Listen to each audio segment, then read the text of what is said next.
CCTV ফুটেজে দেখা যায় 10 নভেম্বর সকাল 10:53 দৌড়ে হাসপাতালের ফটকের ভেতরে ঢোকার চেষ্টা করছেন মামুন। পেছন থেকে দুই অস্ত্রধারী গুলি ছুড়ছে তার দিকে। কয়েক সেকেন্ডের মধ্যে কিলিং মিশন শেষ করে পালিয়ে যায় সন্ত্রাসীরা। পুলিশ জানায় নিহত তারিক সাইফ মামুন রাজধানীর তালিকাভুক্ত শীর্ষ সন্ত্রাসীদের একজন। শুটার রবিন আর ফারুককে ঘটনার 32 ঘন্টার মধ্যে গ্রেফতার করা হয় নরসিংদী থেকে। পরে তাদের দেয়া তথ্যে গ্রেফতার করা হয় শামীম, রুবেল আর ইউসুফকে। সিলেটে গমনের পর রবিন ও রুবেলের প্রচেষ্টায় ভারতে প্রবেশের চেষ্টা করে। সেখানে ভারতে প্রবেশে কোনো সুযোগ সুবিধা না পেয়ে তারা সেখান থেকে সিদ্ধান্ত নেয় যে তারা সাতক্ষীরা সীমান্ত হয়ে তাদের এক পরিচিত লোকের মাধ্যমে তারা ভারত গমন করে।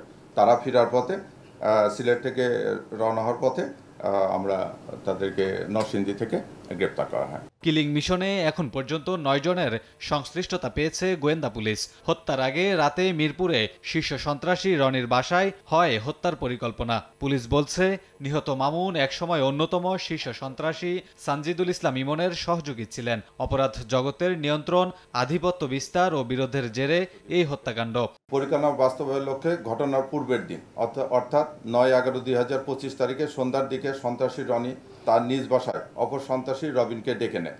রনি জানায় তার সঙ্গে ফারুক, সুমন, কামাল সহ আরও 2-1 থাকবে, তারা মামুনকে হত্যা করবে। তখন রনির এই প্রস্তাবে রাজি হয়। সন্ত্রাসী কামাল ভিকটিমের সঙ্গে থাকে এবং তার সংকেত পেয়ে ফারুক ও রবিন ভিকটিম মামুনকে লক্ষ্য করে উপর্যুপরি গুলি ছোড়ে ও মৃত্যু নিশ্চিত করে ঘটনাস্থল ত্যাগ করে। মামুন হত্যায় জড়িত বাকি 5 জনকে গ্রেফতারে অভিযান অব্যাহত আছে বলে জানায় ডিএমপি। আইনের যেটুকু প্রয়োগের ক্ষমতা আছে এটা আমরা সর্বোচ্চ প্রয়োগ করব। কামরুল হাসান, সময় সংবাদ, ঢাকা। ভাই যেটা বললেন।